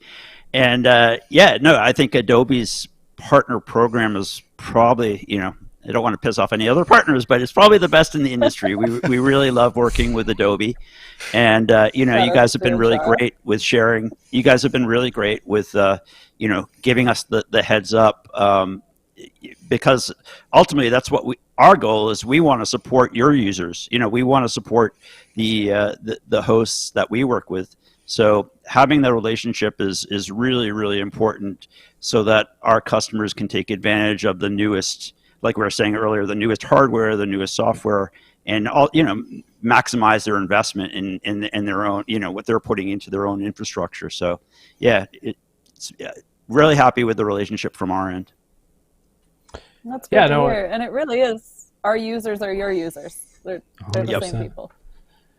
Totally agree with Ross. I think as a plugin developer, right, I think the one thing you always want is, you know, transparency. It's what's going on, and lead time, right? Because, like, you know, our schedule is so packed.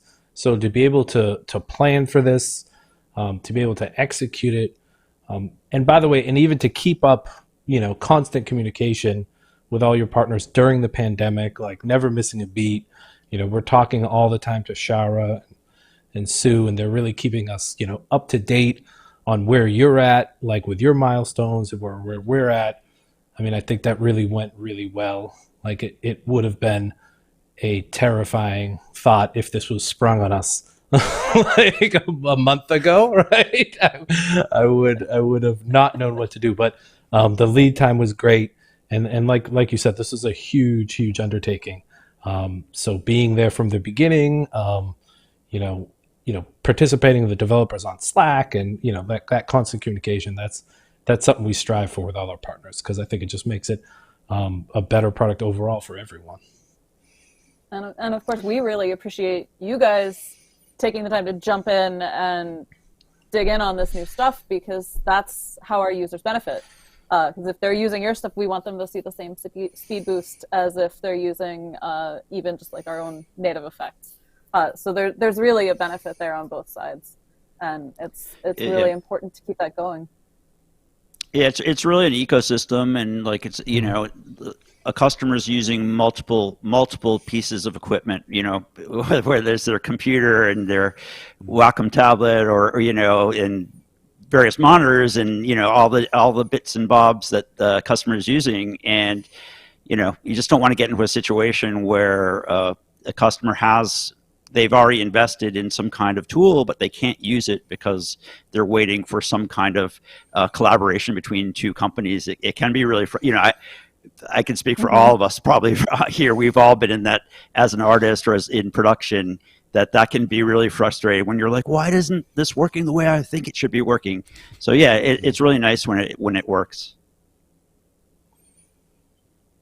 And a question going over to Brian again then. So we know that Mocha Pro is MFR optimized, or working really well there.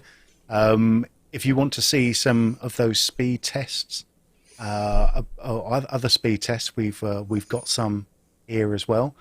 But Brian, what's the current state of play for the other Boris FX products then, in terms of being MFR ready?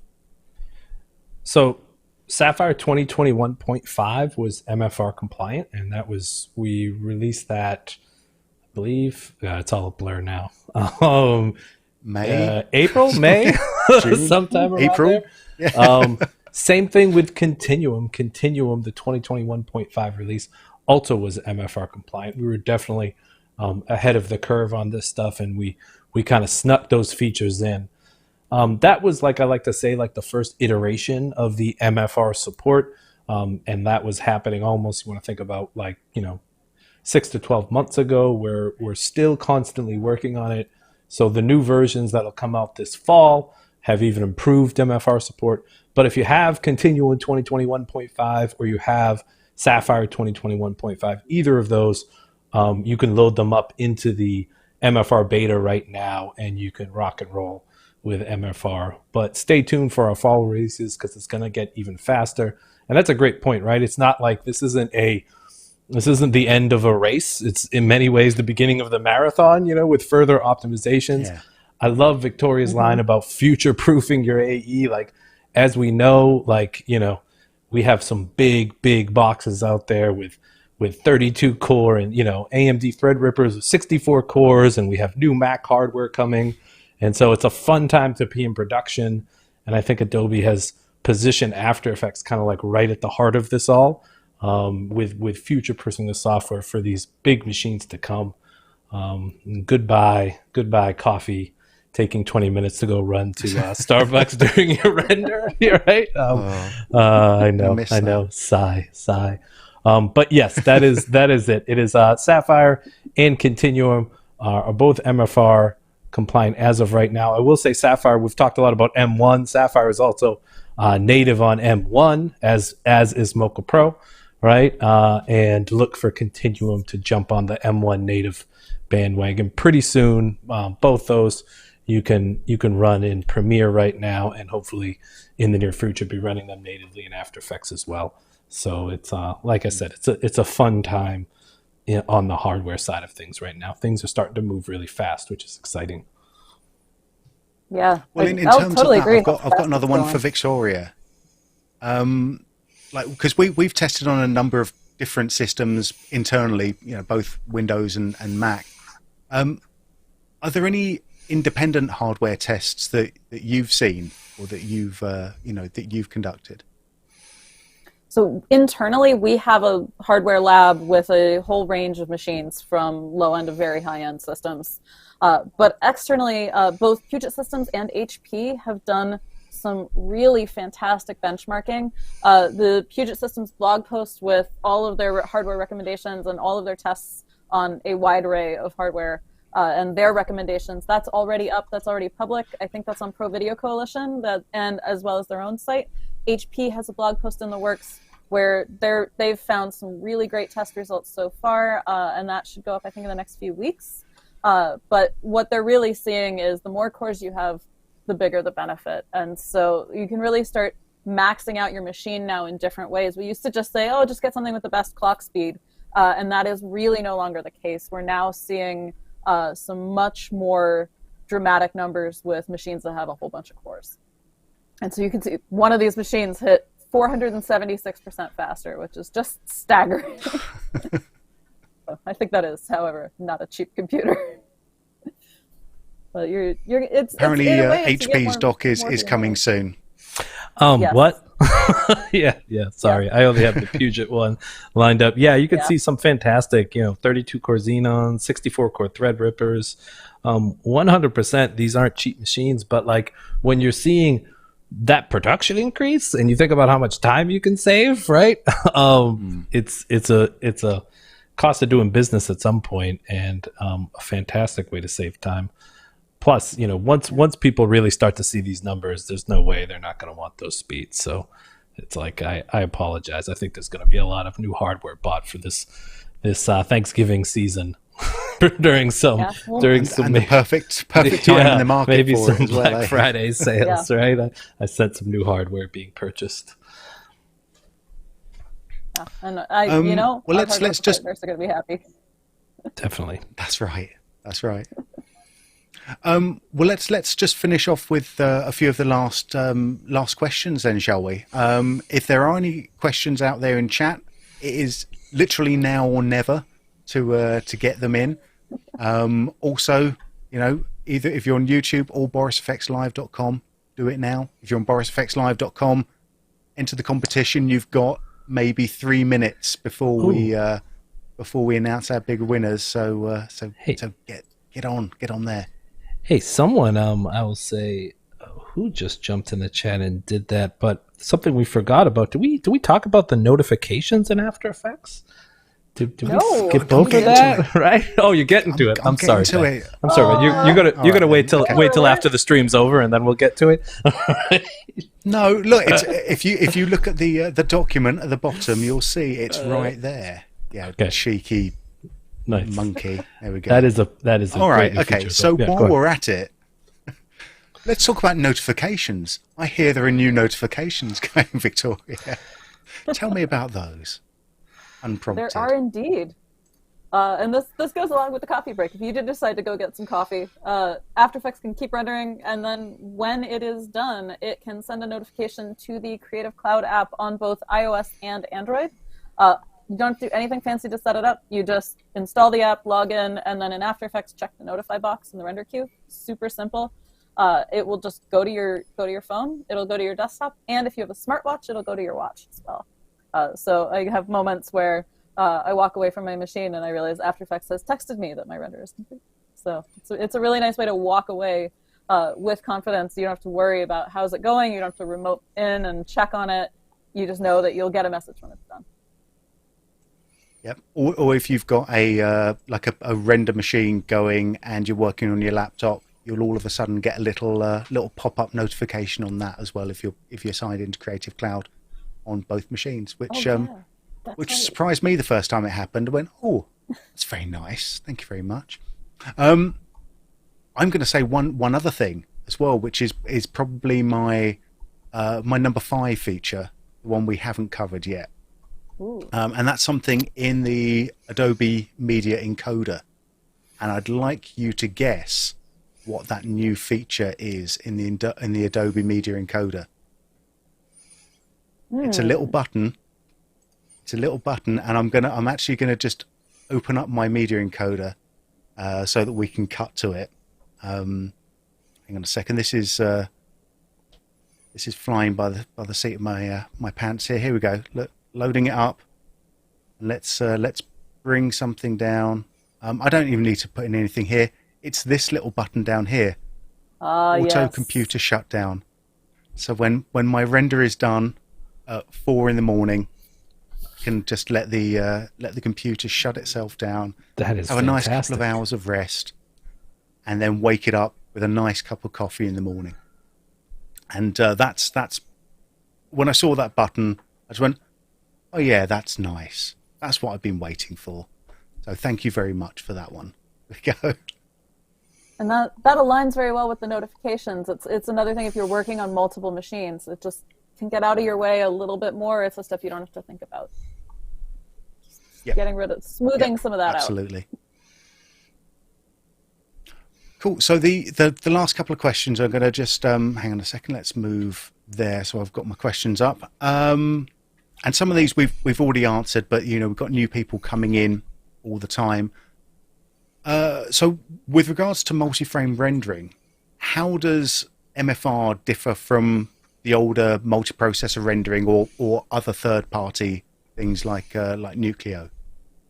Aha, Nucleo. That's a throwback. Back in the day. Indeed. Yeah. So this is a whole new technology. What we've done is made After Effects itself truly multi-threaded and able to run on multiple cores. What the old things used to do was run multiple copies of After Effects. Some of the scripts now that do background rendering do the same thing. They spin up 5 or 6 copies of After Effects. And so you see it running on multiple cores, but each one is a whole copy of After Effects. And so there's a lot of overhead there. It's not that efficient. And what this does is take all of that threading inside the app. And so it's way more efficient. You can render faster. You can use your machine resources much more efficiently. And you can also get things done faster and just better memory usage, all of that kind of stuff, because it's all just one native process instead of something that's... It's the difference between building a whole new factory versus putting more people on the assembly line. And you don't want to build 6 factories. That's a very good way of thinking about it. Okay, one final MFR question then. Is it only After Effects that is affected by MFR? So yes and no. It's anywhere After Effects can render. So After Effects can render in After Effects, of course, so preview and export. You have After Effects rendering inside Adobe Media Encoder, and that is also MFR accelerated. If you enable MFR in After Effects but render in Media Encoder, you will see exactly the same benefit. If you're rendering via dynamic link, you'll see the same benefit in beta. And then motion graphics templates in Premiere Pro, which actually use the After Effects engine but inside Premiere, will also benefit. That one's, I think, going to be in beta for a little bit longer. We found some things at last minute. But basically, anywhere After Effects is rendering, you should see that same benefit. Excellent. Excellent. And okay, can we use this just to talk about the public beta one more time and how amazingly difficult it is to join the beta program? It's super hard. Super difficult. Super hard. So what's the process? If you have a Creative Cloud account, all you have to do to join the beta is open the Creative Cloud desktop app and go to the Beta Apps tab on the left-hand side. It is down there at the bottom, and any of the apps that are in here, you can install the betas, and they update every day. So you get immediate access to all the stuff that's going on inside our own development.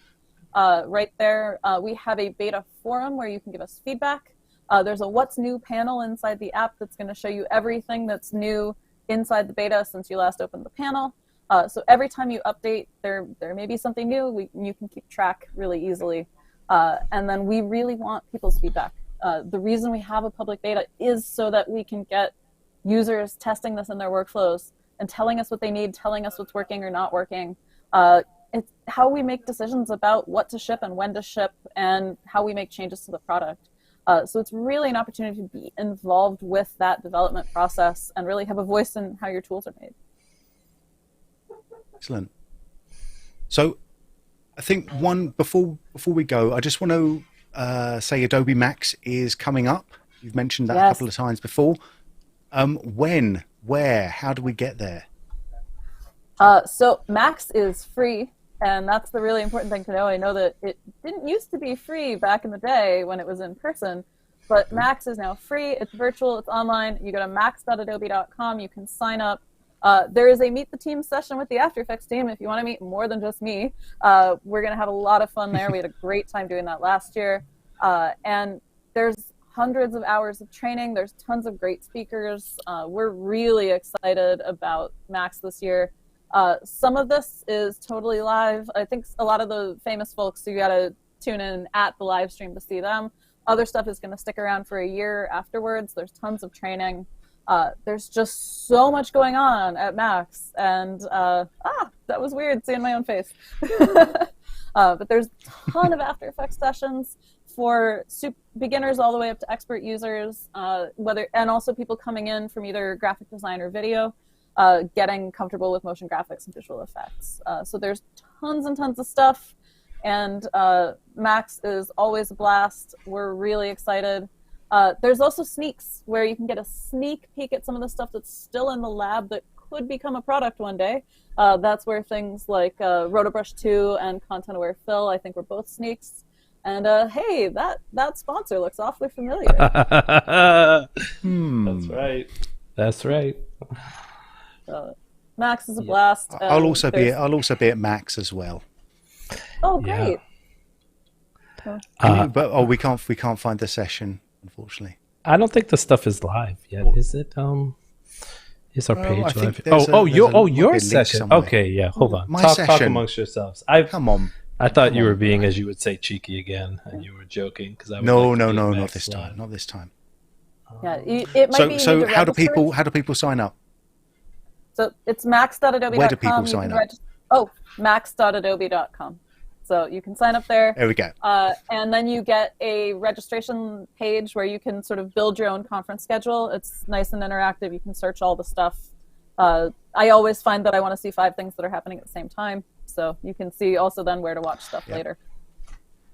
There it is. Look at that. Tuesday. Cool. About multi-frame rendering. Yes, you and Winbush. Very cool presentation. Tuesday, October 26th, 4:30 to 5 p.m. Everyone definitely should 100% register for Max. Like, why would you not? It is free. It is amazing. It is really, really cool presentation. Come by the Boris FX page. When you get there, we have a really cool offer if you like free stuff. Right? So you should come by the Boris FX page. Shh, I should not say that. Well, Victoria's giving away trade secrets left and right here. So I would tell people to come by, register for Max. It's totally free. They're amazing presentations. Really cool, really cool. I will be not that productive during the days of Max. I will be watching. No, attending counts as work. It totally counts as work. Touché. You're learning. Touche. Personal growth. Personal growth. Yes. Very cool. Thank you very much, Victoria. I think we need to give away some more stuff. I think. Oh, this is the best part. You ready for giving away some stuff? All right. Yeah. Let's see, shall we? Let's see what we've got. Have we got a Boris FX Suite to give away? We do.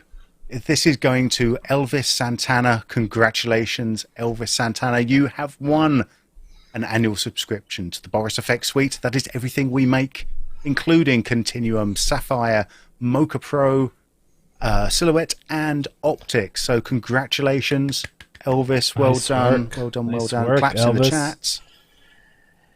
And are you ready? We're also giving away... Hang on, I think maybe Victoria can read this one out. Because it is an annual subscription to Creative Cloud. Oh, congratulations, Katie.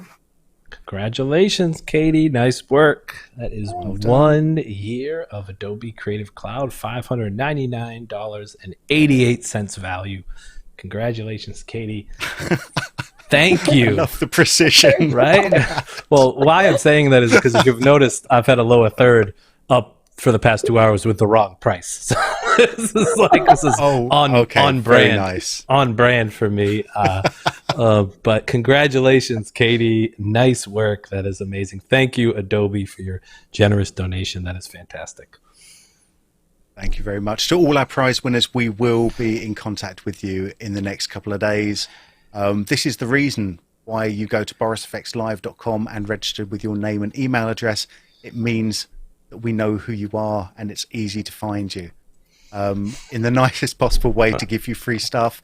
Every time I say this, I try to make it sound non-threatening, and it never, ever works. Maybe next time. Maybe next time. You know, maybe next time. I don't know. Do you know? I even practiced that one. To try and make it, you know, a bit softer, a bit rounded edges. Nah, doesn't seem to work. And on that note, I want to say thank you to our special guests, Ross Shain and Victoria Nece. Thank you so much for joining us today. It's been a fantastic stream, another fantastic stream. So thanks very much for joining us. Thank you, Victoria. Thank you. Awesome. This was super fun. See you at Max. Yes. And maybe see you again in person at some point in the future times. Wouldn't that be nice? One day. Wouldn't that be nice? It's been way too long. Yes, it has. Thank you, Victoria. It's been a little while. Thank you. And thank you, Ross. Thank you, Brian, as ever, pushing the buttons in Mission Control and pushing my own personal buttons in the worst possible sense. But also, thank you very much to everyone out there for joining us for another Boris FX live stream. We will be back at times unknown, so always check out borisfxlive.com to find out the schedule for the next upcoming live streams. If you've enjoyed this, now is the time to hit the thumbs up like button on YouTube, hit the subscribe button as well. You will be a richer person for it, obviously. It's also probably a good time to go back and take a look at our previous live streams where we have covered many diverse topics, including, you know, product-based topics, but also industry-based ones as well. So there's a huge variety of live streams there. Of course, if you're after more product-based tutorials, head on over to borisfx.com and you'll see hours and hours of free training, some of it hosted by me, some of it hosted by other people too. But for now, my name is Ben Brownlee for Boris FX, and I will see you again at another Boris FX live stream soon. Bye-bye.